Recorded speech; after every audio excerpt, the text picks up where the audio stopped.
Live das Cavernas agora com Grécia. E a gente tá no tema o domínio do belo, ok? A gente vai então pro Egito, desculpa, a gente vai pra Grécia agora então, né? Então nós acabamos de ver o Egito e a gente reparou que os cânones da arte egípcia são todas voltadas pro além-vida, né? Pra morte, ok? E a representação humana, animal, ela está marcada por regras, né? Os cânones, ok? Por regras que, nesse caso, tendem a ser regras sagradas. As pequenas mudanças são combatidas. Aqui na Grécia, você está na Grécia agora, você vai perceber que essas mudanças elas não são combatidas. Elas são, vamos dizer assim, encorajadas. As mudanças de estilo, as mudanças da forma de se esculpir, de se pintar, elas são encorajadas. A aula é gigantesca, mas eu vou fazer ela em pouco tempo, pegando a essência de tudo aqui, tá certo? Então, se há uma coisa importante para a gente entender, é o mapinha grego, ok? Vai ser importante a gente entender que a Grécia começou aqui, ó. Essa daqui é a ilha de Creta, ou, né, aqui a cidade de Knossos, beleza? Essa ilha aqui, ela foi o primeiro lugar que se tem registro, né, que começou a haver um assentamento humano que depois a gente viu, né, que a Grécia, vamos dizer assim, deu continuidade, era parecido com o que acontecia em Knossos, ok? Na cidade de Knossos, Fesso, Mileto, a ilha de Creta, a ilha de Creta. Fale como você quiser, porque você está no Brasil, beleza? Outra cidade importante que a gente precisa falar aqui, pessoal, é a cidade de Esparta. São os grandes guerreiros, os povos militares. Outra cidade importante é a cidade de Atenas. São os filósofos. A filosofia, né, grega começa em Atenas. E outra cidade importante é a cidade de Troia. Você vai entender já por que eu estou pegando essas três cidades, então, para te trazer esses pontos. Esparta, Atenas e Troia, beleza? E o começo de tudo, antes da civilização grega, antes Knossos, ou Creta, né? A ilha de Creta e o centro de Creta, que era Knossos, ok? Vamos entender então um pouquinho. Aqui são os mapas, vale a pena a gente ver inclusive as primeiras construções gregas, que não eram de pedra, ok? Aqui a gente está então na parte 1 da aula, como a Grécia vai surgindo, lembra muito um feudo, né? Lembra muito um feudo com a cidade em volta e o feudo murado, ok? Lembra muito isso, beleza? Os mapas da época, esse é o mapa de Ptolomeu, ok? As primeiras casas, né, os primeiros templos não foram assim de madeira, ok? Aí a gente pode falar, dentro da arquitetura, da evolução para as colunas, da evolução para as pedras, da evolução para esse rejunte das telhas, mas não é esse o nosso âmbito agora. Tem até aqui um comparativo, ó. As mastabas no Egito, os primórdios das pirâmides, né? As pirâmides eram assim, né? Uma espécie de degrau, né? Aí começou a haver uma outra pirâmide aqui em cima, aí o cara colocava mais uma, então a gente chama de pirâmide escalonada, e por último vem as pirâmides verdadeiras, aquelas que são lisas, né? Lisas. Aqui a gente tem um assentamento na Arábia Saudita, as primeiras cidades, né? As primeiras vilas de casas retangulares, para você entender que a gente está próximo a isso, né? Olha só as casinhas lá na Alemanha, tudo uma juntinha com a outra, mais ou menos a mesma ideia dos nossos homens primitivos e rupestres nesse caso aqui. Aqui já é Egito, e aqui, ó, só para você entender, um templo grego feito na capital da França, Paris, para Madalena. Sabe Maria Madalena? Isso mesmo, ganhou uma igreja só dela lá em Paris. Embora a gente tenha muita informação aqui, eu não vou passar por toda essa informação, a gente está aqui te dando uma informação, né? Te dando uma informação importante sobre a constituição, né, dos gregos. Beleza? Aqui eu tenho que fazer uma paradinha e te lembrar uma coisa importante. O homem, o Homo sapiens, ele nasce na África. A partir da África vai haver uma migração, ok? A gente falou inclusive de Nied-Gidon e da possibilidade dos homens terem vindo para a América, para o que vai ser a América do Sul, né? Através de navegação, de cambotagem, uma ilha depois da outra, né? Então há os oceanos eles ficam mais baixos, 150 metros mais baixos, porque há 70 mil anos havia uma glaciação. É nessa faixa de período histórico que os homens, né, principalmente os Homo sapiens, vão migrar, vão para a Europa, vão para o Oriente Médio, vão para a Ásia. A teoria comum é que o homem teria vindo pelo Estreito de Bering, ok? Através da América, do final da Rússia ali, né? Alasca, descido até a América do Norte e descido ainda até a América Central e, por fim, até a América do Sul. Por que eu estou falando isso? Porque esse aqui é o gráfico das migrações das populações da África que vão formar o que a gente conhece como Grécia. Então, olha só, os jônios foram os primeiros, você vai entender por que é importante isso. Os jônios foram os primeiros a migrarem. Os jônios são os atenienses, ok? É basicamente um povo, né? Imagina uma população, né, que se denomina jônios, beleza? Não é bem assim, mas só para a gente entender, ok? Os jônios, né, caminharam em direção ali da África, do Oriente Médio, da Turquia, caminharam em direção aonde a Grécia é e ficaram lá, se alocaram lá. Depois vieram os aqueus e os eólios em 1600, que ficaram um pouquinho na margem oriental. Depois você vai sacar melhor do que eu estou falando. E por último vieram os dórios, que são os espartanos. Aqui os aqueus e os eólios são basicamente os troianos, ok? Os dórios espartanos foi o último período migratório, 1200 antes de Cristo, tudo antes de Cristo, ok? Por que eu estou falando isso? Porque a gente vai olhar agora, e a gente mata essa primeira parte da aula aqui. A gente vai olhar agora para o tipo de construção grega, beleza? Que remete muito ao que a gente conhece hoje mesmo como colunas. Se você vai em qualquer cidade, país europeu, né, América do Norte, América do Sul mesmo, e você vê uma coluna, as colunas basicamente têm essas três características. Ou elas são dóricas, ou elas são jônicas, ou elas são coríntias, né? Coríntios, ok? Isso é o quê? Isso é o formato do capitel. É essa parte de cima aqui, ó, certo? A coluna chega até um certo ponto e aqui para cima tem um capitel. O capitel é responsável, vamos dizer assim, por sustentar o teto. A parte de cima do capitel já são pedras que sustentam o teto da construção, certo? Então a gente tem a coluna, certo? Que ela é gigante, aqui tem só um corte dela, né? A coluna é grande, altíssima, a gente viu lá na igreja de Maria Madalena, uma coluna gigantesca, ou era lisa, ou ela era assim, ó. Repara que foi mudando também, tem umas linhazinhas a mais aqui, né, ó. Repara aqui, repara o desenho dela, mas eu quero que você repare mais nos capitéis.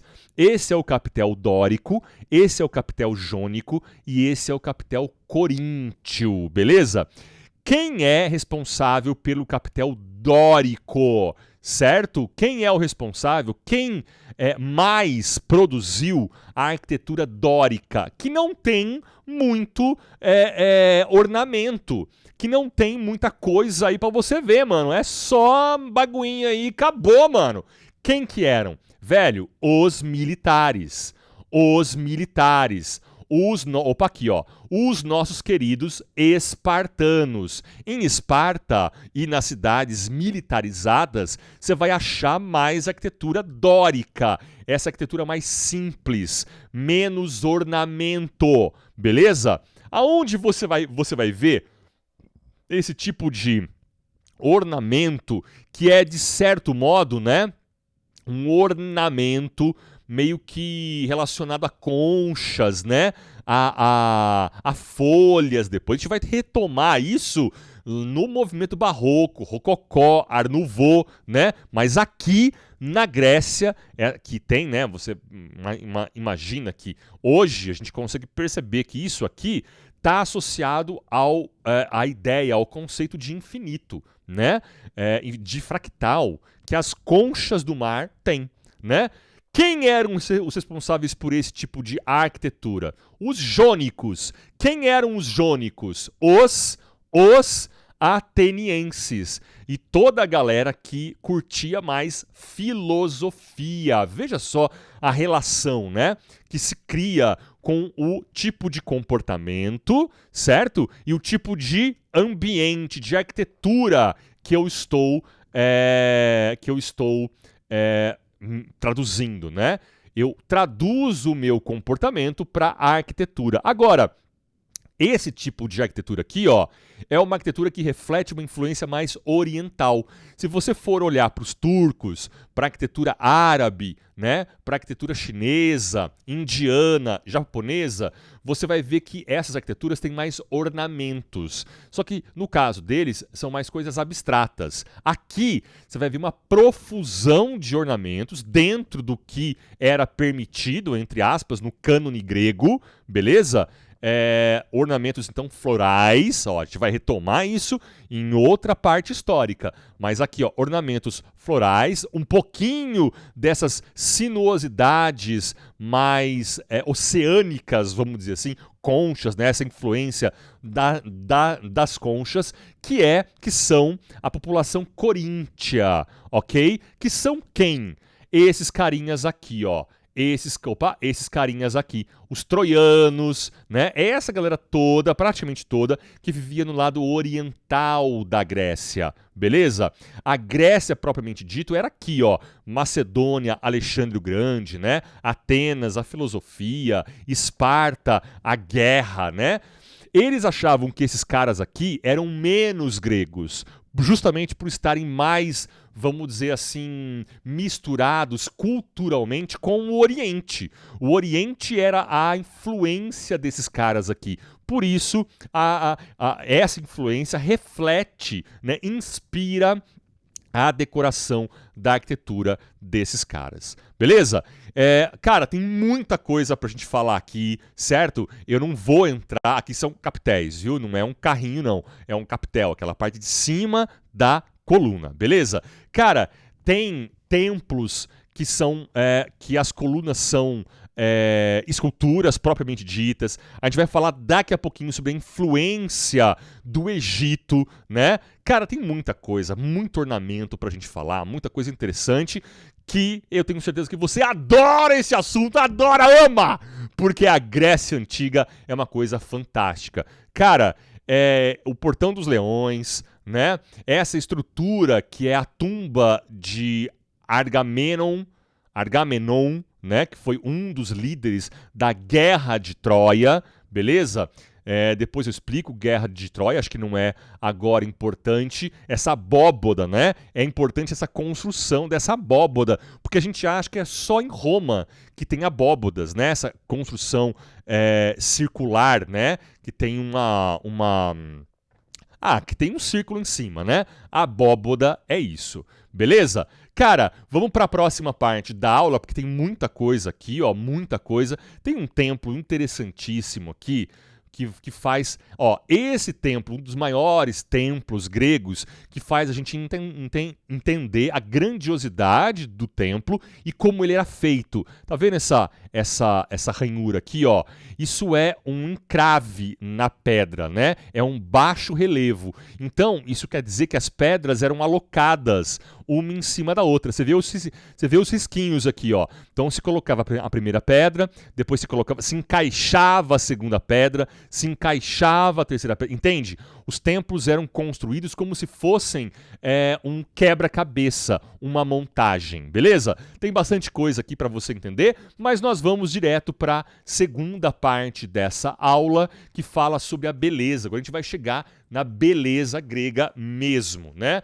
Então a gente está olhando agora para um vaso grego, beleza? De 700 antes de Cristo. O período helenístico, né? O período em que a Grécia ela é uma potência, está entre 300, entre 700, 600 até 300 antes de Cristo, ok? Se você olhar bem para esse quadro, eu fiz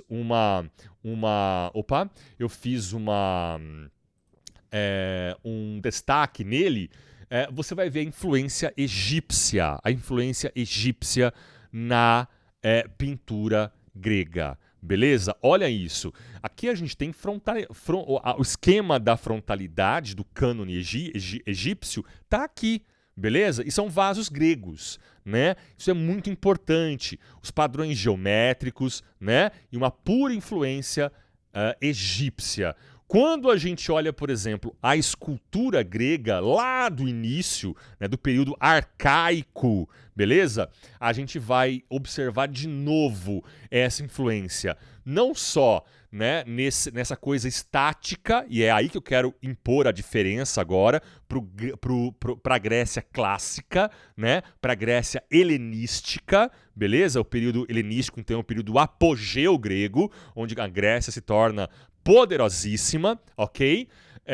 Então eu quero que você veja a diferença. Aqui a gente tem, ó, um alto relevo, né? Até agora lá no Egito a gente tinha visto baixos relevos, a pedra escavada para fazer a figura. Aqui a pedra é escavada ao lado da figura, para a figura ficar proeminente, né? A figura fica para fora, então é um alto relevo. Olha essa escultura aqui, ó.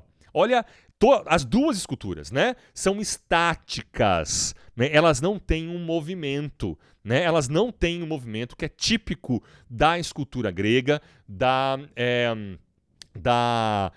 linguagem arquitetônica, escultórica e pictórica grega, beleza? Ó, olha a influência egípcia. Embora aqui nós tenhamos uma coluna, né, feita com um formato humano, a gente ainda tem uma pedra sendo esculpida de forma estática. O que é a forma estática? Sem movimentação, né? Sem movimento. Opa, tem um bracinho a mais ali, um pequeno movimento a mais. Olha só, sem movimento. Não há, os braços são rígidos, ok? A escultura é rígida, o andar mesmo, rígido. A gente tem aqui, ó, 610, né? Tá certo? Rígido. Opa, começou. Nota, olha que interessante essa pesquisa agora que eu fiz para você. Ao longo dos séculos, a ideia de construção do joelho, por exemplo, é um exemplo, né? Do joelho na escultura grega, foi se transformando dessa coisa estranha para esse lance mais realista. Então, diferentemente do cânone egípcio, né, que é um cânone, é uma imagem, né, uma linguagem estereotipada, né, ou seja, aquela figura de perfil, peito de frente, as esculturas extremamente estáticas, paradérrimas. Aqui a gente tem uma tendência dos gregos a irem para uma imagem realista, para uma linguagem realista. Olha como esse joelho é muito mais realista, mesmo que esse aqui, que ainda tem aqui uma forma, vamos dizer assim, muito rígida ainda, né? Muito rígida ainda de construção. É um joelho estereotipado, né? Um joelho que tem ali uma forma muito, como é que eu posso dizer? Muito rústica ainda, né? Ah, como que eu vou fazer o joelho? O joelho tem um calombinho ali e ao lado tem alguns musculozinhos. O cara tentou fazer isso, mas aqui tem uma perfeição, né? Vamos dar uma olhadinha então em algumas esculturas agora, que são esculturas que vão refletir esse equilíbrio, essa beleza que a gente está falando da Grécia Antiga. Essa é a Vênus de Milo. Ó, mano, sinceramente, cara, assim, embora ela tenha perdido os braços e ela foi encontrada de uma forma muito, né, ela estava soterrada, foi um agricultor que encontrou a escultura, não sabia muito bem de onde, chamou as autoridades, e as autoridades disseram, nossa senhora, é grega, né? E embora os caras quem domina um outro povo, geralmente, né, nos períodos clássicos, quer apagar aquele povo da história. Então, os seus escritos, as suas esculturas, os seus templos são destruídos, beleza? É basicamente isso que aconteceu com a Vênus de Milo, ok? Mas eu quero que você note nela, não só, né? Não tem como não perceber o realismo dela, né? Então eu tenho um rosto humano, parece cabelo, parece tecido, tá certo? Parece um seio, né? Parece umbigo, parece barriga, tudo. Então, né? Técnica de escultura realista, beleza? Além disso, a gente tem um movimento já, né? E é uma escultura que não tem uma finalidade específica. Ela não está preparada para ser uma coluna. A finalidade dela é a apreciação, é eu ficar olhando para essa beleza de escultura e, claro, retratar uma Vênus, né? Uma Vênus. A palavra Vênus vem de mulher, certo? E ela tem uma conotação de beleza, certo? Ventre, né? Vem também da palavra Vênus, né? Eu quero que você note, então, a beleza dessa pedra, a beleza desse movimento que, ó, não tem braço ainda. Vamos ver esculturas agora com braços. Olha só isso, ó. Aí, ideal de beleza grego, hein? Um homem fortão, mano. Lembra que os caras são os donos das Olimpíadas. Os caras faziam anualmente, enfim, um torneio, certo? Para que se chegasse a um campeão olímpico. Então, cara, tinham homens fortes, mulheres fortes, beleza? Nota que, assim, ele está aí nesse caso, ó, paradinho, né? Então, de certo modo, você reflete aí uma questão estática igual a escultura egípcia, mas você nota que ele tem um posicionamento de bacia, de tronco, diferente, né? Olha como os gregos já estavam trazendo para suas esculturas uma percepção muito mais humana das coisas, né? Olha como as divindades egípcias, que eram representadas com cabeças fora do normal, né? Cabeça de chacal, cabeça de coruja. Aqui não, né? A representação aqui é realista. A representação aqui é realista. E até a posição dessa pessoa, né, que está ancorada em alguma coisa ali, é realista, cara. É impressionante. Esse aqui, ó, é o maior exemplo de escultura grega, mas que foi destruído pelos romanos, enfim, né? A escultura de bronze. As cidades tinham muitas esculturas de bronze, ok? Mas elas foram derretidas pelos romanos, ok? Olha só essa posição, né? Olha essa posição. Há um movimento nessa posição, né?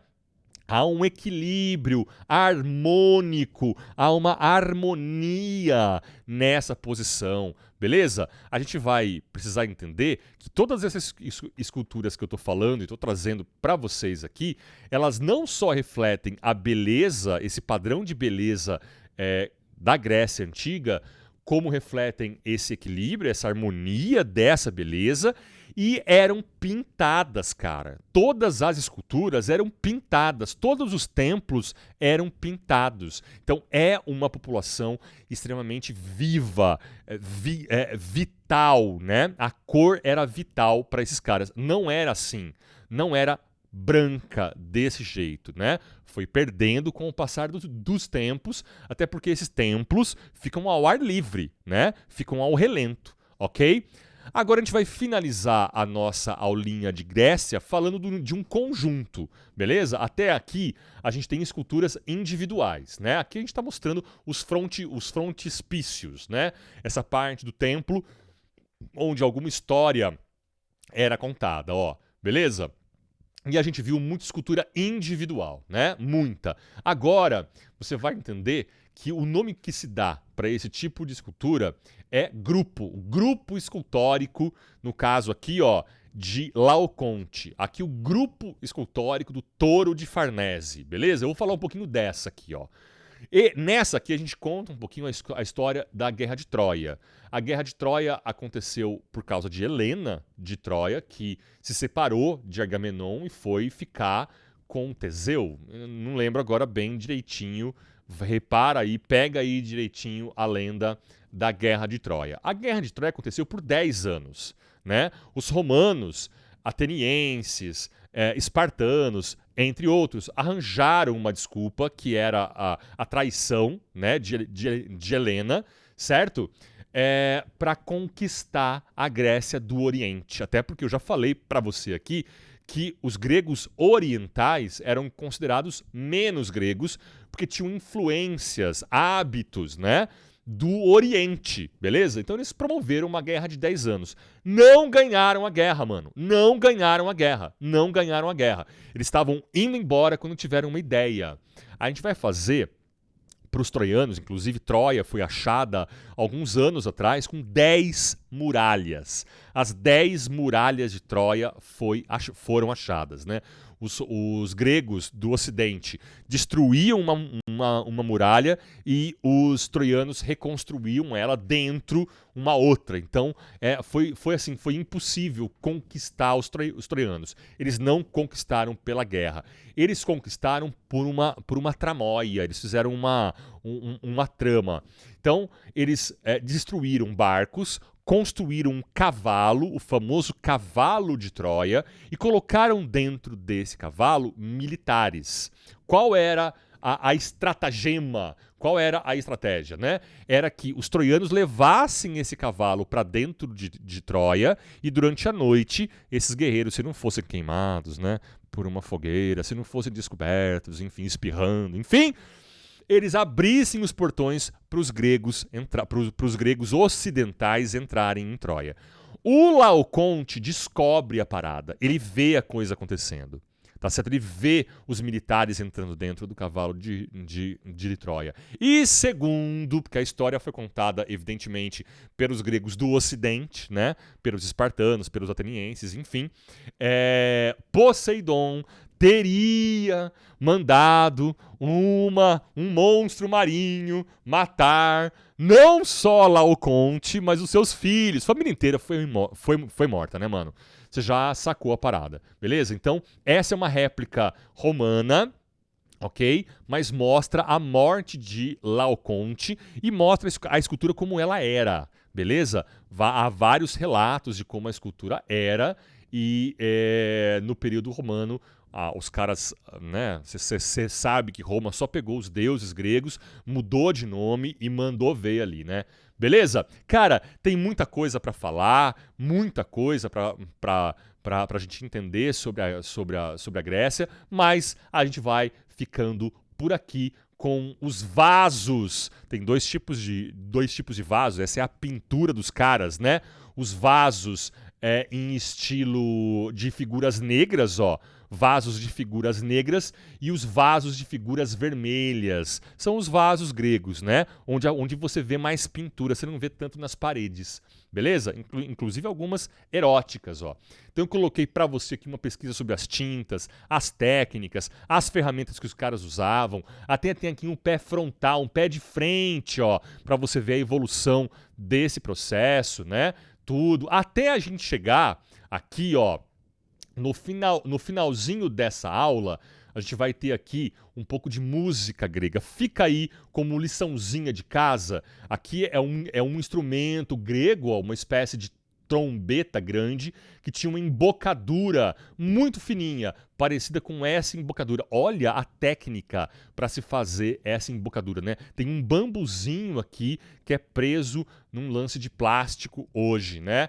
E aí você vai na sua lição de casa, só dá uma olhadinha, uma olhadinha na música grega que esses grupos europeus tentam ainda revitalizar, né? Tentam ainda trazer. Aqui uma pastinha com arquivos que você pode entrar. Aqui só dá um play e aqui, ó, por último, você vai encontrar alguns instrumentos que são basicamente instrumentos que foram do Egito e tiveram uma pequena mudança na Grécia, tanto tambores como essa forma de harpa. Belezinha, então? É isso aí. Finalizamos por aqui, então. Acho que não tem mais nada para eu falar. Olha quanta aula tem, cara.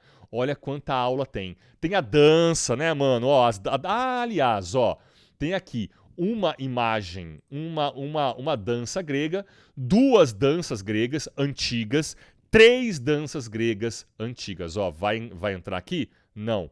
Então são 2 dancinhas gregas antigas para você dar uma olhada. Ativa aí, beleza? Ativa aí, clica, assiste. É uma liçãozinha de casa, então, para você assistir dança e música grega. É isso aí, beleza? Então eu fui!